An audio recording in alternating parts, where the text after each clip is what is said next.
Hi friends, welcome to my channel and this time our interview would be this is the second episode and my interview would be in Hindi because the guest speaker today is fluent in Hindi, so I am trying to make it in Hindi. If there are any mistakes in my Hindi, please forgive it and please do comment how to improve my Hindi. And in the next video I'll definitely make an improvement in my Hindi. So आज का guest के बारे में बताने के लिए he is very experienced like 25 years into the industry and he had done his MCom. He had finished his BCom. He was working as a government employee and we will learn like how his journey from a government employee transformed to a mutual fund distributor. He's been in the industry since 2001. Many might even not heard of MFT in 2001. So we are interacting with such a legend and he's a common man. But let's start with his introduction and let's meet with Mr. Narendra Ji. So Narendra Ji. Namaskar, Abhishek ji. Namaskar sir. Thank you very much. You invited me, हाँ sir. and बड़ा I'm lucky कि I'm with you. हाँ And I sir. will tell myself my journey शुरू से लेकर अभी तक. हाँ तो sir. मेरा जर्नी कोई एक्स्ट्रॉर्डनरी नहीं, सिंपल जर्नी, आम आदमी हूँ मैं.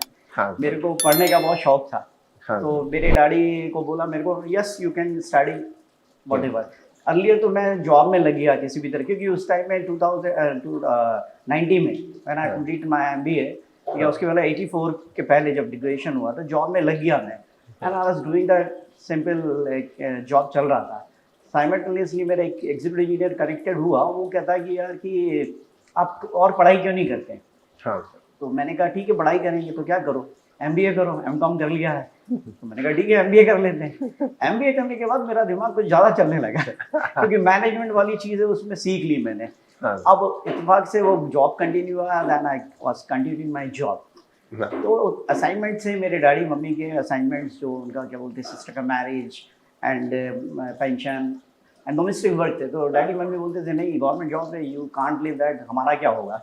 हाँ. आई टोल्ड देम कि ठीक है आपका असाइनमेंट पूरा करता हूँ मैं एंड उसके बाद मैं स्टार्ट करूँगा, गिव मी परमिशन. वो कंप्लीट करने में मेरे को 10 years लग गया.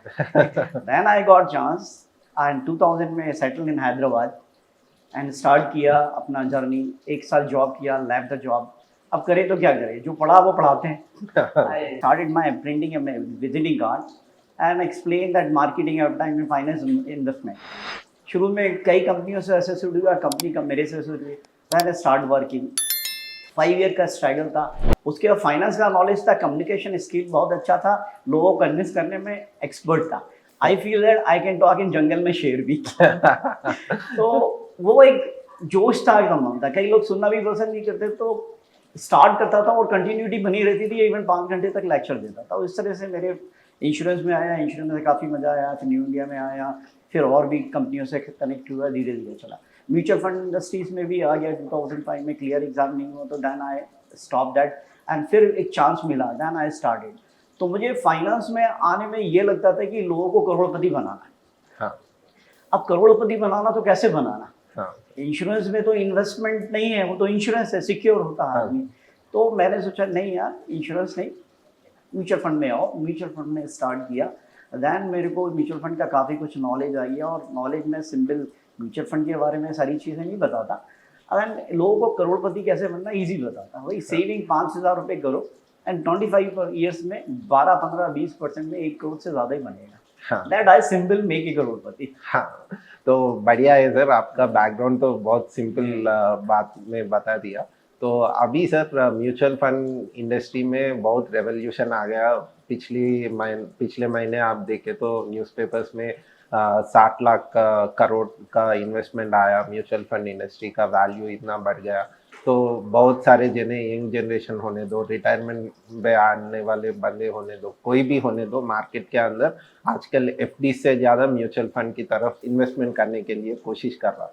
तो आपसे जानना चाहता हूँ कि अभी 25 साल से 35 साल का बंदा कैसा करे, क्या करे. म्यूचुअल फंड में इन्वेस्टमेंट करना रेगुलर करना है उसको, नहीं तो डायरेक्ट करना है, क्योंकि ये तो बड़ी बात हो गया सर. मार्केट के अंदर सब जने यही पूछता अरे भाई रेगुलर करने से मेरा 1% तो चले जाते हैं एक्सपेंस रेशियो में, रेगुलर क्यों करना? तो एक छोटी सी ब्रीफ दे दो सर। 25 साल से 35 साल का बंदे को रेगुलर में करना है, नहीं तो डायरेक्ट में करना है। 1% बचावट के लिए डायरेक्ट में जाना है, नहीं तो रेगुलर लिए तो क्या बेनिफिट है सर? और कैसे सेविंग कितना परसेंट करना है? क्योंकि हर एक बंदे का सैलरी एक नहीं होता, 2 लाख का बंदे भी होगा, 25,000 कमाने वाले बंदे भी होगा। तो आपका स्केल ऐसा रहना कि 25,000 कमाने वाला कितना सेव करना आज के दिन के लिए, और 2 लाख का बंदा भी कितना सेव किए तो अच्छा है SIP के। सबसे पहले तो आपने पूछा डायरेक्ट करना और इनडायरेक्ट करना। हाँ है सर। डायरेक्ट करना लाइक मर्सिडीज खुद चलाना। हाँ sir. Everybody like that Mercedes, a beautiful car, luxury car, I can drive it. हाँ sir. But nobody can comfortably drive it. Experienced driver can drive it. और Mercedes आ गया है, so many electronic functions है, he will not be feel comfort. वो गाड़ी को संभाल के चलाएगा, इधर देखेगा उधर देखेगा, हाँ सर। प्रेशर में चलाएगा, हाँ। डेस्टिनेशन सही नहीं पूछा, सडन लाएगा तो गाड़ी को स्क्रैच नहीं लगना, ये नहीं लगना, he will discomfort, journey will not be discomfort. Like that, direct करना means he has to collect lot of information of the mutual fund के बारे में लेके आना है। और म्यूचुअल फंड की इंफॉर्मेशन लाना तो वही हुआ कि गड्ढा खोद के पानी निकालना। हाँ और गड्ढा खोद के पानी निकालना पीना इट टेक्स टाइम। हाँ बहुत कुछ इकट्ठा करना पड़ेगा तब जाके वो सेटिस्फाइड होगा। और इनडायरेक्ट करने से ही कि सिंटेक्स की टंकी में पानी भरा हुआ है, just you have to open that. या मर्सिडीज कार को चलाने के लिए ड्राइवर को हायर किया, उसको हाँ। इंस्ट्रक्शन देना, यहाँ जाना, ये करना, वो करना, then he will comfortable. Brake लगाएगा तो रुकेगा, स्पीड लेना तो स्पीड लेगा, लेफ्ट राइट जो भी करना है डेस्टिनेशन पे गारंटी के साथ। सेम एक अगर आपका एडवाइजर मिला, डिस्ट्रीब्यूटर मिला, तो आपको क्या करना है क्या नहीं करना, ही विल एडवाइस करेक्ट। हाँ। और उसकी वजह से उसकी जर्नी जो फाइनेंशियल जर्नी है जो स्टार्ट होती है 25 से, जैसे आपने बोला 25 साल के आदमी के लिए क्या करना। अब 25 साल का आदमी जो है जॉब के लिए आता है, उसके पास बहुत सारे प्रेशर रहते। सबसे पहले माँ बाप बोलते कमाओ बेटा, उतना कमाओ अच्छा है। हाँ। अब कमाता है, फिर करो खर्चा बेटा कि गाड़ी खरीद लो, मकान खरीद लो, शादी कर लो। 3 असाइनमेंट बहुत सारे आते। अब उसी में घूम जाता, कभी प्लानिंग नहीं कर पाता, कभी सोच नहीं पाता। और 25 साल से 30 साल आता, दैन उसको दिमाग में आता कि कुछ करना, और मेरे हिसाब से 5 साल वेस्ट कर देता वो। तो उसको 25 में भी अगर जो भी इनकम कर रहा है 50,000 कमा तो 10% भी बचाता है 5,000 रुपये। एक 25 साल का 50 साल में रिटायरमेंट टारगेट लगा लेता या एक 60 लगा लेता, तो 5,000 भी 25 साल के लिए जमा करता है वो, तो मिनिमम 1 करोड़ गिरी से गिरी हालत में 10-12% में बन जाता है। हाँ। कैलकुलेशन करके देख लो आप, कैलकुलेटर उठा के। हाँ। तो ये 25 साल वाले के लिए तो ईजी है, ईजी जर्नी। मतलब 40 की ईस्वी में गाड़ी चलाई तो कंफर्टेबली यू रीच। हाँ जर्नी को भी एंजॉय करोगे, बर्डन नहीं रहेगा। हाँ sir. Am I right wrong? हाँ सर। अब आपने कहा कि वो जर्नी मिस कर गया, हाँ सर। 25 से 30 आ गया, 35 भी आ गया। हाँ। क्योंकि रिलायबिलिटीज थी, सब हो गया, बच्चा भी हो गया, अब डबल उसको असाइनमेंट आ गया। हाँ सर। बीबी तो था, बच्चा भी आ गया, तो 35 में खर्चे भी बढ़ गए, बहुत ज्यादा बढ़ गया। तो अभी उसको ज्यादा मेहनत करे, क्योंकि टाइम उसके पास 15 या 20 साल है। हाँ। 50 या 55 या 60 में होगा तो 15-20 साल ही उसको, तो उसमें उसको ज्यादा बचाना पड़ेगा। हाँ। एटलीस्ट कम से कम 10,000 से लेकर 25,000 रुपये बचाना पड़ेगा। एक मिनिमम 1 करोड़ क्रिएट करना है उसको, हाँ सर। तो आराम से हो जाएगा। तो 30 से 35 वाले के लिए होगा। फिर भी उसने भी मिस कर दिया गाड़ी। हाँ। अरे मेरा बच्चा है, ये है, मेरे को अभी और आगे टाइम लेने दो, बच्चा भी 5th क्लास में 6th क्लास में, उसकी फीस है, बर्थडे, ये मिस कर दिया। अब 40 में एक अकल आती है, अभी फाइनल स्टेज पे आ गया, I have very less time, मेरे को बच्चे का हायर एजुकेशन कराना है, रिटायरमेंट सेटलमेंट करना, और उसका मैरिज का प्लान सेटलमेंट करा। अभी पैसे भी बहुत आते हैं उसको, अब क्या करूँ, बहुत बड़ा क्वेश्चन आता। अब पैसे तो बहुत है, पर जमाऊँ कहाँ, कैसे, किस तरह से, कोई उसको मिलता नहीं है। हाँ। और ड्यूरेशन बहुत शॉर्ट है। हाँ। तो शॉर्ट टर्म में कमाने की सोचता, पर शॉर्ट टर्म में पैसे नहीं बनते हैं। एटलीस्ट कम से कम 15 से लेकर 25 साल चाहिए। तो वो प्लानिंग क्या करता है, 10 साल या 15 साल।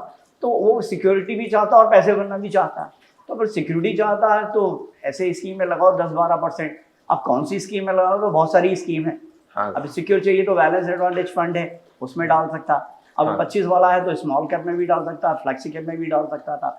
लार्ज कैप में डालने की जरूरत नहीं है, क्योंकि वो तो सिक्योर 12 के अंदर रहते हैं, तो ये आराम से 25 वाले की लेगा, 30 वाले का लार्ज कैप में और मिड कैप में मिक्स करके लेता तो उसका जर्नी हो जाता। तो 40 वाले के लिए जो पूछा आपने, वो उसको बैलेंस एडवांटेज और इक्विटी टाइप के जो 50-50 डेट फंड और उसमें दे तो उसका बहुत सही तरीके से। अब एक 60 साल का बंदा है, मेरे पास बहुत सारा पैसा आ गया, अब मुझे तो पैसा भी बनना और रेगुलर भी आना और मेरी नेक्स्ट जनरेशन के लिए भी चाहिए।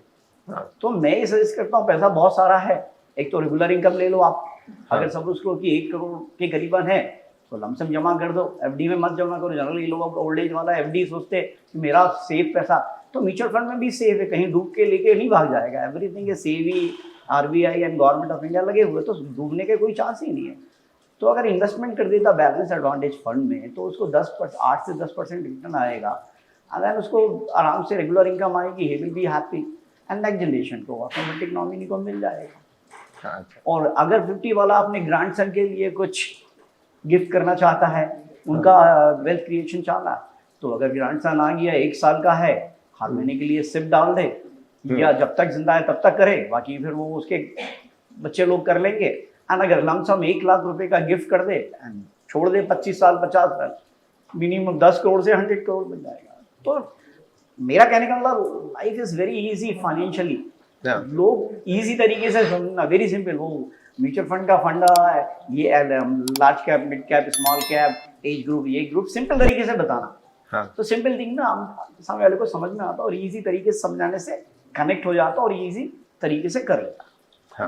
तो I think I have given very simple तरीके से सिंपल समझने वाला। हाँ सर, मैं तो 25 साल से 35 साल का पूछा था, आप तो 60 साल तक चले गए, तो ठीक है सर, ज्यादा लगे हाथ हो गया वो 1 साल। तो 60 साल तक आप लेगेसी प्लानिंग भी कवर कर लिया। हाँ, तो लेगेसी प्लानिंग के लिए छोटा बजट अच्छा है सर, ज्यादा बजट नहीं है। समझो मेरे पास अभी रिटायरमेंट हो गया, छोटा मोटा सरकारी नौकरी था, तो मेरे पास जो पेंशन आया था मेरे पोते को देने के लिए मेरे पास 3 लाख बचा हुआ है।